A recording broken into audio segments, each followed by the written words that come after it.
मागील 2 महिन्यापूर्वी संवाद सेक्स अशा विषयावरचा एक व्हिडिओ आम्ही रील प्रदर्शित केली होती आणि त्यानंतर बऱ्याच लोकांचे प्रश्न, बऱ्याच मला भेटायला आली त्या संदर्भात. कालच एक पेशंट दवाखान्यात आले होते की 45 वर्ष माझं वय आहे आणि मला अपराधीपणाची भावना वाटते का, तर मला फोरप्ले जमत नाही सर.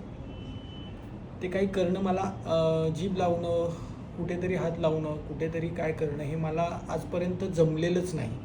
मी म्हटलं का जमलं नाही? तुम्ही मोबाईल नवीन आणले ते शिकलात, लॅपटॉप आणला तो शिकलात, नवीन गाडी आणली, इलेक्ट्रिक गाडी घेतली ती तुम्ही शिकलात, तर मग हे का शिकला नाही?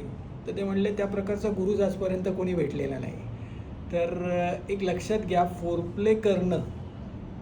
मग मी त्यांना पुढे विचारलं की तुमच्या मिसेसचं काय म्हणणं आहे? ते म्हणले की आत्ता सध्या असं होतं आहे की आमच्या दोघांचे वारंवार वाद होतात आहे. तिला वाटतं की मी तिच्या पाठीच्या मागच्या बाजूला कुठेतरी चावावं, कुठेतरी नखं लावावीत, कुठेतरी चिमटा घ्यावा, परंतु मला वाटतं की तिला त्यांनी त्रास होईल. तर हे सर काय कसं? मग मी त्यांना विचारलं की तुमच्या मिसेसला असं का वाटतं? ते म्हणले तिची मैत्रिणीने सांगितलं की ते केल्यानंतर तिला बरं वाटतं म्हणून तू कर. तर एक लक्षात घ्या, कुणाचा आनंद कशात मिळेल? त्या मैत्रिणीला आनंद तिथे तशा प्रकारच्या क्रिया केल्यानंतर मिळतोय, तसा आनंद तुमच्या मिसेसला मिळेल असं होत नाही. एक लक्षात घ्या, यामध्येच तुमचा संवाद पण पाहिजे, ॲक्ट पण पाहिजे आणि तुमच्या दोघांचं एकमेकाला खरं सांगणंही पाहिजे. हा ॲक्ट करत असताना जो फोरप्ले जो आहे, जे फोरप्ले याचा अर्थ काय, तर तुम्ही इंटरकोर्स करण्यापूर्वीचा एक 30 मिनिटाचा कालावधी जो आहे नवरा बायकोनी, त्याच्यामध्ये तुम्ही जिभेचा वापर करणं. जीभ ही आयुर्वेदशास्त्रामध्ये अत्यंत कामुक असं औषध म्हणून आलेलं आहे. तिचं वर्णन, जिभेचं वर्णन जे आहे अत्यंत काम उत्तेजक.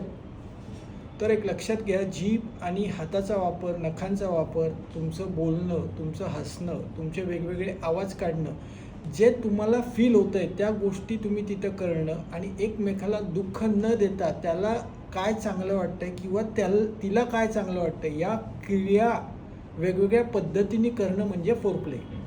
यामध्ये बऱ्याच वेळा स्त्रीच्या ब्रेस्टच्या आजूबाजूला हात लावला जातो, जीभ लावली जाते.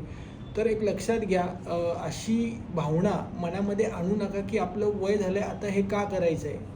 तुमचा ॲक्ट जर व्यवस्थित झाला, तुमचं समाधान जर व्यवस्थित झालं, तृप्ती जर व्यवस्थित झाली, तर तुम्ही मोक्षमार्गाला जाणार आहे. तुम्ही अतृप्त आहात तर तुम्ही वेगवेगळे मार्ग वारंवार शोधणार आहात. त्यामुळे जो फोरप्लेचा जो प्रकार आहे, ज्यामध्ये वेगवेगळ्या ठिकाणी हात लावणं, वेगवेगळ्या ठिकाणी जीभ लावणं, जसं स्त्रीच्या शरीरावरती ब्रेस्ट हे उत्तम तिला सेन्सेशन वाढवणारा अवयव आहे. त्याचबरोबर क्लोटरीस म्हणजे योनी भागाच्या वरती क्लोटरीस हा बाहेर आहे, तो समजून घेतला पाहिजे सगळ्यांनी. त्या ठिकाणी जर जीभ लावली, त्या ठिकाणी जर हात लावला, तर तिला उत्तम संवेदना उत्पन्न होतात आणि तिला सेक्स करण्यासाठी इच्छा निर्माण होते किंवा ती जागा ओली होते. त्याचबरोबर पुरुषालाही कुठे स्त्रीनी जीभ पुरुषाच्या वेगवेगळ्या अंगावरती लावली, पुरुषाच्या ओठावरती लावली, पुरुषाच्या छातीवरती लावली, त्याच्या लिंगावरती जीभ लावलेली आहे, तर पुरुष हा ती ॲक्ट करण्यासाठी त्याला सेन्सेशन्स होतात. तर एक लक्षात घ्या, हे सगळं तुम्हाला शिकणं गरजेचं आहे आणि त्यासाठी तुम्ही चांगल्या काउन्सलरकडे जाऊन ह्या गोष्टी शिका.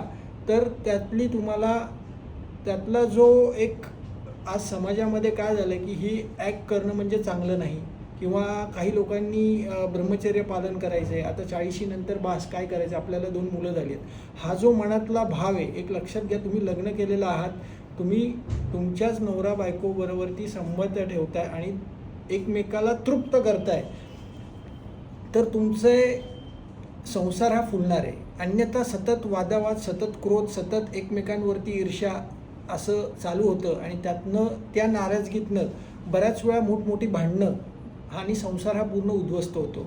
तर एक लक्षात घ्या, फोरप्ले करायचा आहे, पण तो कसा करायचा, त्यासाठी तुम्ही कुठेतरी काउन्सलरकडे जावा, त्यांच्याकडनं शिकून घ्या, समजून घ्या, ॲनाटॉमी समजून घ्या, इमोशन समजून घ्या. स्त्री ही एक लक्षात घ्या, नुसतं असं नाही आहे की तुम्ही कपडे काढले आणि पेनिट्रेटिव्ह सेक्स केला म्हणजे स्त्री ही ऑर्गॅझमला शेवटच्या अवस्थेला जाईल.